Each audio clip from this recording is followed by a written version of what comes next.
From the newsroom of Regional Radio and DeWittDailyNews.com, I'm Seth Lawrence with this local news update.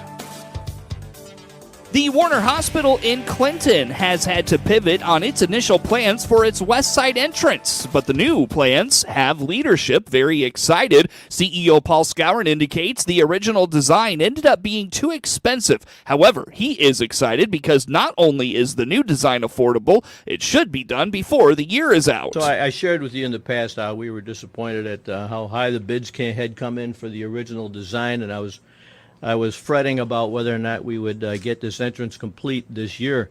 You know, the board put a lot of pressure on all parties involved, and both the architects and the engineers have fast-tracked a much more efficient entrance for the west side coming into the specialty clinic. So to the point where at our board meeting Monday night, our facility director, Tom Hankins, reported that we're able to get bids out in early August and get this project going with the new, more efficient, fast-track design. So it looks like I'm going to get my dream of having this done before the first snowfall. According to Skowron, the utilities under the ground where they were going to enclose were too much to have protected. Instead, they have decided to create an entrance that will still offer some protection from the elements. The request for proposal should be published this week, and Skowron hopes by the hospital board's August meeting they will have enough information to be able to make a decision. The Ag program is returning to DeLand Weldon High School. Superintendent of DeLand Weldon Schools, Dr. Michael Tresnick, says they have a lot of ideas for how to improve their school, and one of those is to bring back and expand the Ag program. He emphasizes this project will take multiple years, but there is a plan in place. A lot of it's going to be more intro courses, so survey courses. The neat thing is we're going to be extending this into our middle school. So our middle school kids are going to have exposure to some of these courses, which then is going to open the door in future years for us to do more courses because they've already going to have the introductory courses of ag. So it's one step at a time. And we've tried to be clear, we're not trying to do everything in the first year. Mm-hmm. We know that that's not going to happen. We're trying to build it from the ground up. Part of the expansion is the renovating of the ag area as well as their family consumer science area. The district plans to renovate both together in order to lower the cost. Dr. Tresnick says from a financial standpoint, the school is doing well with coming tax breaks due to a wind farm and a high rating from the Standard & Poor's. More opportunities for improvement could come to life. Get the latest in local news anytime from your computer or mobile device at DeWittDailyNews.com. This is staff meteorologist Jennifer Wojcicki with your regional radio forecast. Sunshine mixed with clouds at times, with fog in spots early today, with daytime highs approaching 81. Northerly winds 5 to 10 miles per hour. Lows level off around 57. Tonight, mainly cloudy. Daytime highs approaching 74 tomorrow. Hear weather twice an hour or online anytime at DeWittDailyNews.com. Currently 68.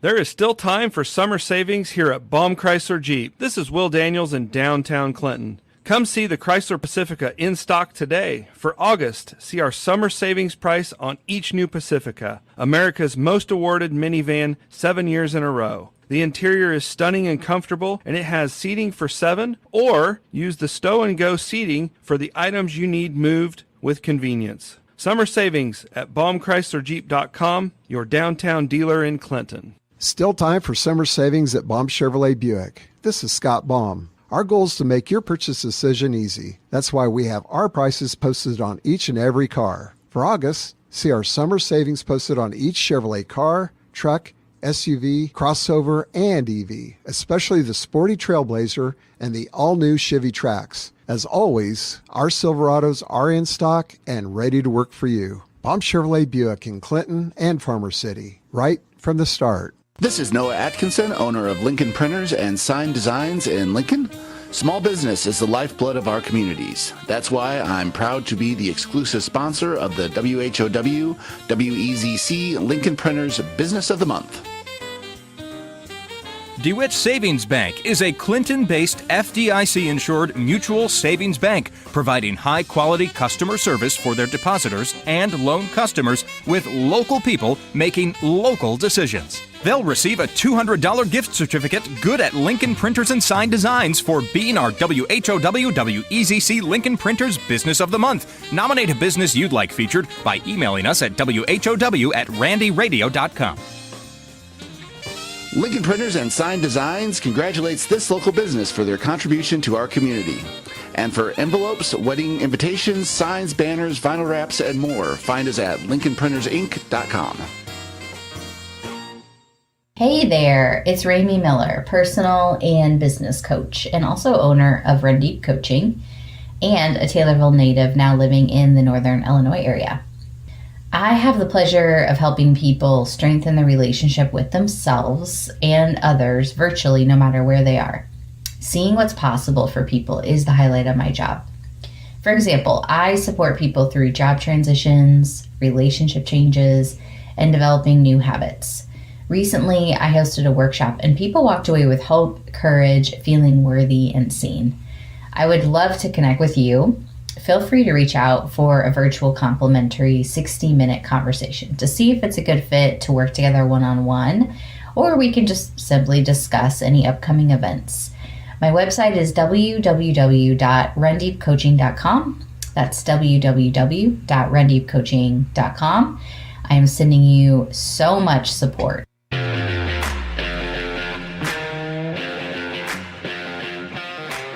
I'm Len Casper, the voice of the White Sox Radio Network. The Sox are right here on 92.3 FM in DeWitt County, WHOW. Brought to you by Piatt County Collision Center, the State Bank of Bement's Monticello location, Dubson Heating and Cooling, and Kirby Medical Center in Monticello.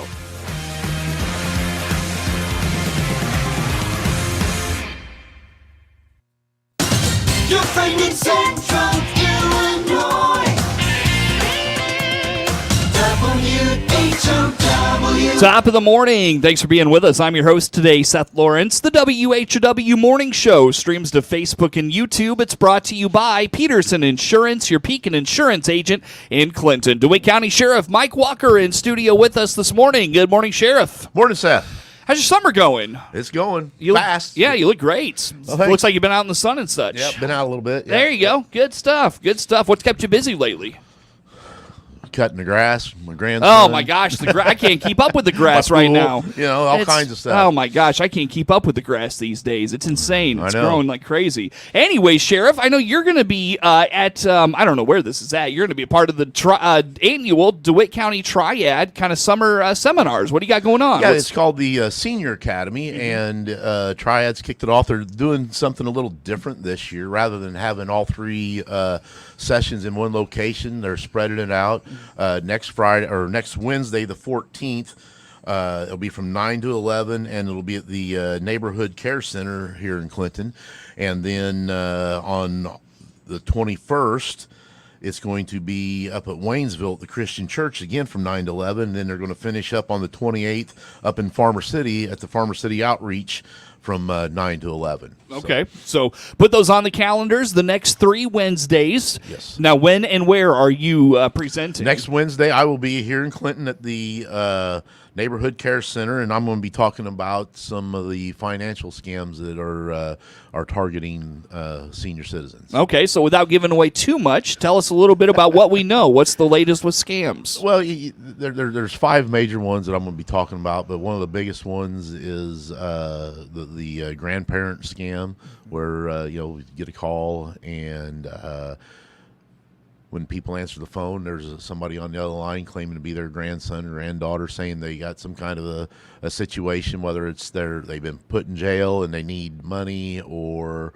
maybe they're late on rent, they need money for rent, or something along those lines. Something that these scammers knows is going to pull on the heartstrings of these older people. So, yeah, that's still a thing, huh? Yes, it's still one of the top 5. So. Man, I remember Chief Reedy talking about that well before he retired. Yes. So, man, that one's not going away. It's not going away. And like I tell people, one of the things to remember is if you get one of those calls that says that this is your grandson or granddaughter, and I'm in jail, and you need to get me money. One thing to remember is anytime if you get a call from a facility, if you get a call from our jail, somebody telling you that they're in jail, the first thing that is going to say that this is a call from, and they'll say their name, an inmate at the DeWitt County Jail. So if you don't hear that disclosure that it's an inmate from a particular jail, because we have to have that so you know that it's being recorded, you should know that your grandson, that's not your grandson or granddaughter, that it's some kind of scam. Yeah. And then the first thing to do is hang up, contact your grandson or granddaughter, and confirm whether they're where they're at. And because you can always call back to a jail and ask if your loved one is in jail, and we'll let you know. Yeah, sure. I remember Chief Reedy and even Chief Flowers and Sheriff Schaffner and all these people have talked about this scam over the years.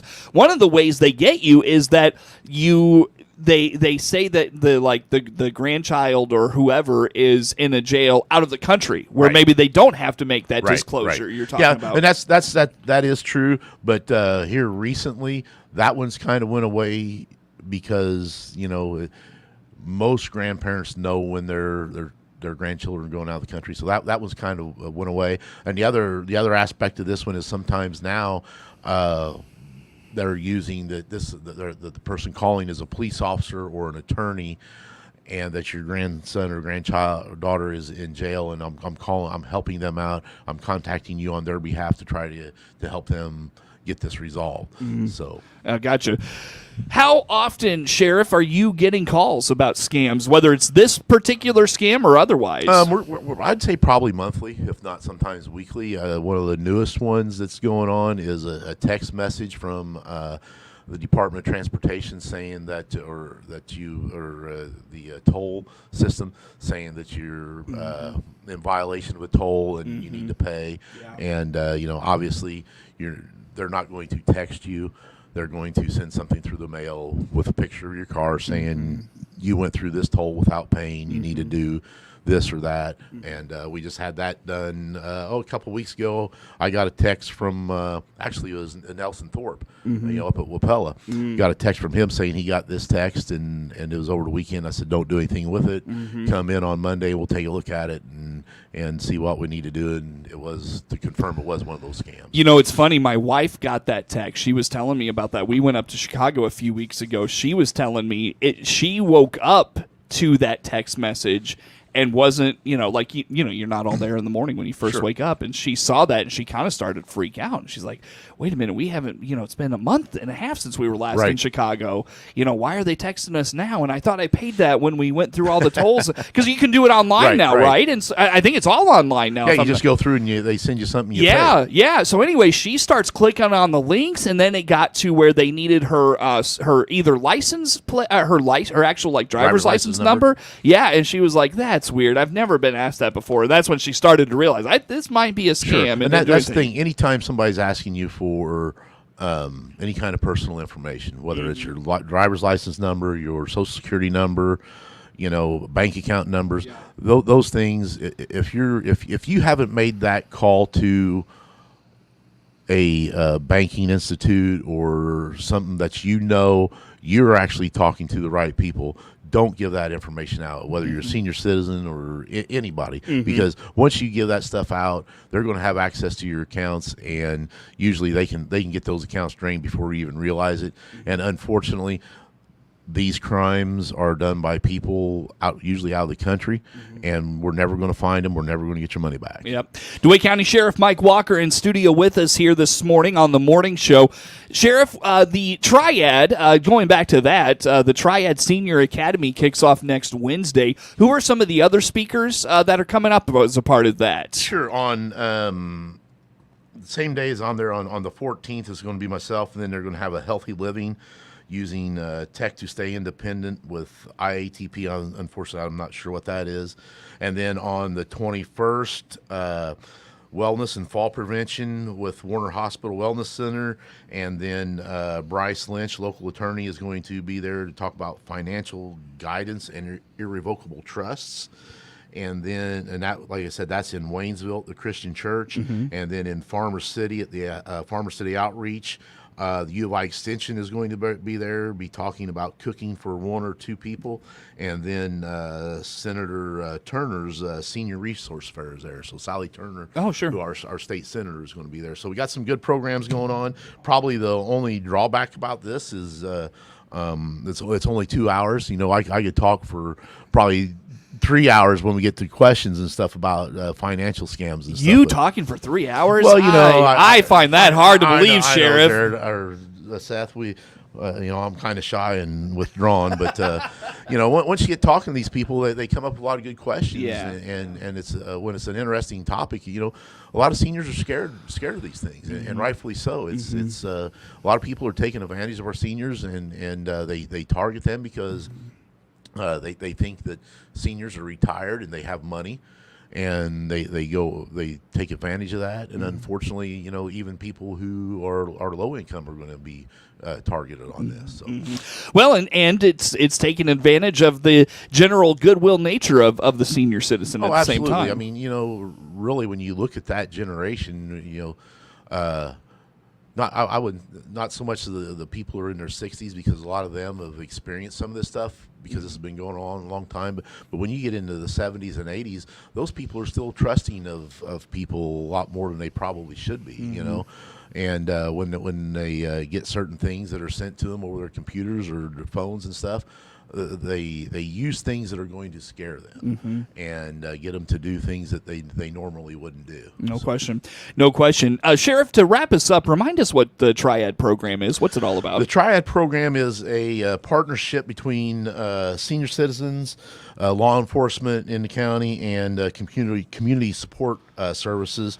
And the goal is to try to reduce the criminal victimization of older citizens and try to provide older citizens with different kind of resources. Sure. We meet every other month at the Friendship Center here in town, and the TRIAD program started out several years ago, and then we kind of had a downtime in there where we weren't getting the volunteers and stuff, and people weren't participating like it was. I even had a while where I wasn't as involved, and I'm starting to get back into that, and so there were a lot of other people. I think our last meeting we probably had 15 people there, so we're getting a lot of involvement again, and it's a good thing, and hopefully we're able to provide a lot of services for the seniors. Like what? Like what do you do? Well, each month we have a presentation. Like last month, Tony Harris talked to them about the different things going on in the dispatch center with our next generation 911, how that's evolving.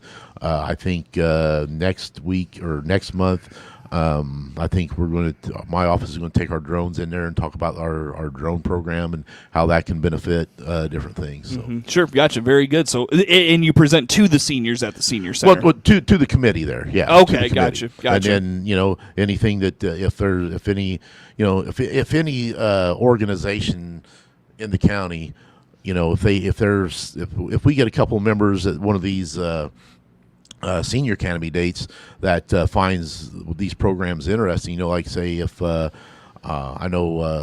think Waynesville has a group that meets once a month or something. If they think it'd be beneficial to them, I would be more than willing to go up and give that presentation there. So sure. It's just not the TRIAD people. Any group that wants these presentations would be more than happy to go and give it to them.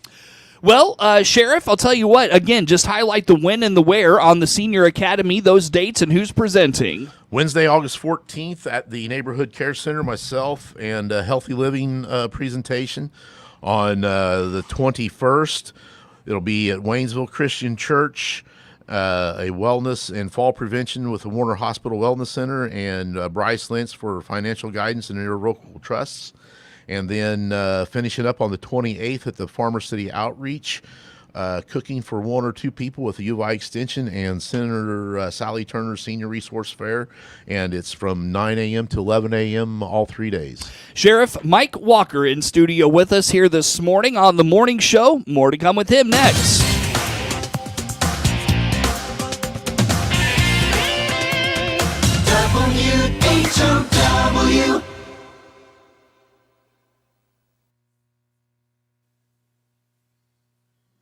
WHOW. Let's check the opening numbers now at the Chicago Board of Trade on this Thursday. Jim Taylor, RFD Radio Network. Kind of a steady start here with corn, beans, and Chicago wheat. September corn opening 383.5, up 1/4.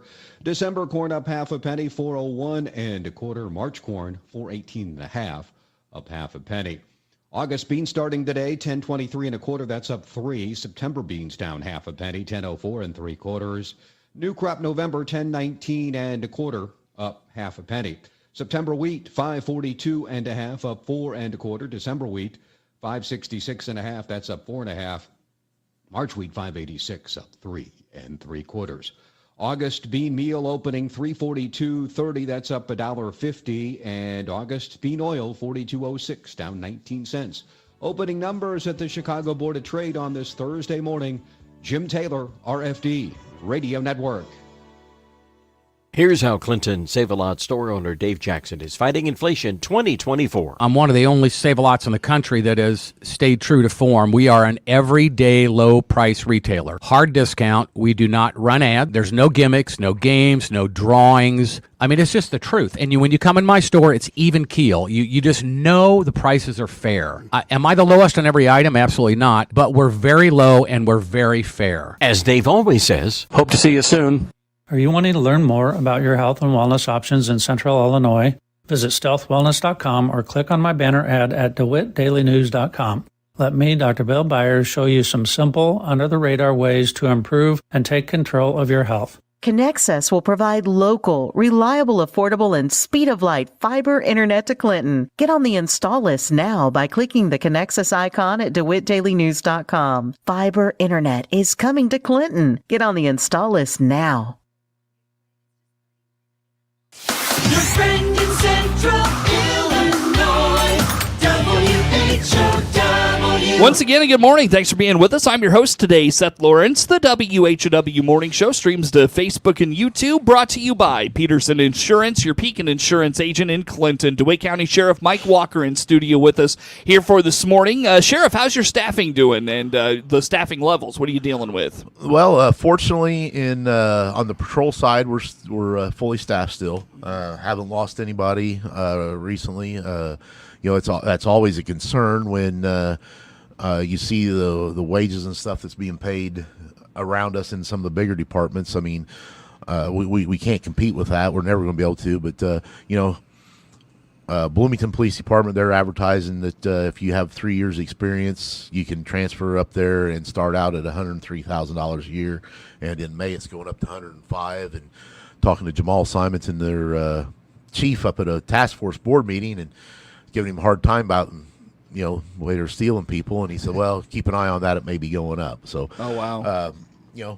They're going to, if you up there, you're going to earn your money because you're going from call to call compared to here. But hopefully we don't lose anybody to that. Our correctional staff we're down 2 people there. Everybody's, I shouldn't say everybody, most jails in the state, the sheriff's offices in the state are struggling to maintain correctional officers. So I saw a thing on, I know Matt Lane up at McLean County, they always got openings. I saw a thing on Facebook where Dustin Herman over in Champaign County, they put something on there looking for people. Mark Landers looking for people. I'm not sure about Mark Vogelsang over at Piatt County. He might be on vacation, doesn't know. I hope he's listening so he can hear that, but no, we're all struggling with that. And then our dispatch center, we're down 2 people there. So anybody in the area looking for a job, a decent paying job, local job, we're looking for corrections officers and dispatch. Why do you struggle with corrections so much? I think it's because a lot of people used to use corrections as a stepping stone, get involved in law enforcement, get some experience, and then move to the road and be a patrol officer. And now with the hiring problems that we've had with the number of people not applying, the patrol positions are a lot easier to obtain. Probably 10 years ago or so, we would fill the big courtroom in the county building with applicants for patrol jobs, for deputy jobs, because we used to have a orientation, hand out applications, go from there, and then they come back in. And now, we keep our national testing network site up going all the time. So if somebody is interested, they can get on there, they can apply, they can send us their application, they pass the test, we can get them in and get a hold of the Merit Commission. If they want to participate in the interview process, they can.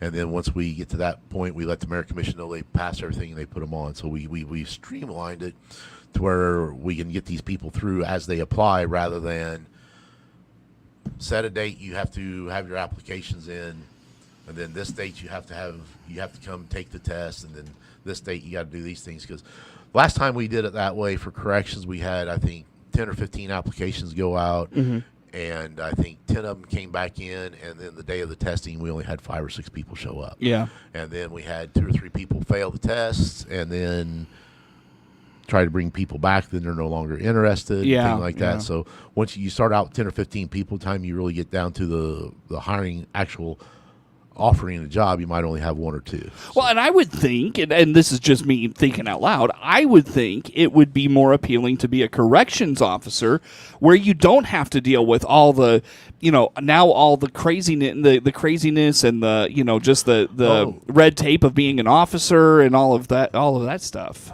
Well, they still deal with that somewhat. I mean, true. Working in corrections, it is more of a controlled environment. Yeah. But it's still dealing with these people. We had, for example, yesterday we had somebody that wasn't happy with being in jail. They was arrested on warrant in Logan County. Logan County actually brought her to us because it was our warrant, and she went to a court, got done with court. Didn't like the results there, threw a fit all the way back to the jail, and I think the corrections staff dealt with that about all night last night. So, really? Those are few and far between. It's one of our regular customers, and every time she's in here, we have a problem. So. It is a controlled environment, but they still have their issues. Oh, there's still challenges. Yeah, no question. I remember some of the stuff when I worked over there. I mean, it was a little chaotic at times, no doubt. So yeah, but it just seems like that would be more appealing than being on the road these days. Is my only point. The pay difference and the opportunities on the road. There's more there. And it's just two different animals. Yeah, so. Gotcha. Very good. Well, if someone's interested, Sheriff, in becoming a corrections officer within the DeWitt County Sheriff's Office, do they have to meet certain qualifications? Yeah, and how do they get that process started? Reach out to our jail administrator or secretary, named 217-935-9507, and let them know you're interested. They can tell you the process, how to get the application, how to get on the national testing network, get the test taken. Once you pass the test, you come in for an interview. The interview goes well, then we start a background process. We get the background process going, and then there's also a psychological evaluation that has to be done. We send people up to Chicago to a psychiatrist up there for that, and then there's also... Oh, they don't go to Champaign anymore, huh? No, we haven't used Champaign for several years. Oh, okay. We go to Chicago to Standard and Associates, and very pleased with them. And then there's also obviously a pre-employment physical they got to do. So sure, it's quite a process. But I've always said that since I've been in office and even before, we don't cut corners, even if we're shorthanded. We don't take somebody just because we need people. We go through the process. I think we were talking about this the other day. I think for the size of our agency, I think we're a little bit ahead of the curve on that. Sure. Very good, Sheriff. Always good to talk to you. DeWitt County Sheriff Mike Walker in studio with us. Network news on the way. The Big 1520 WHOW Clinton.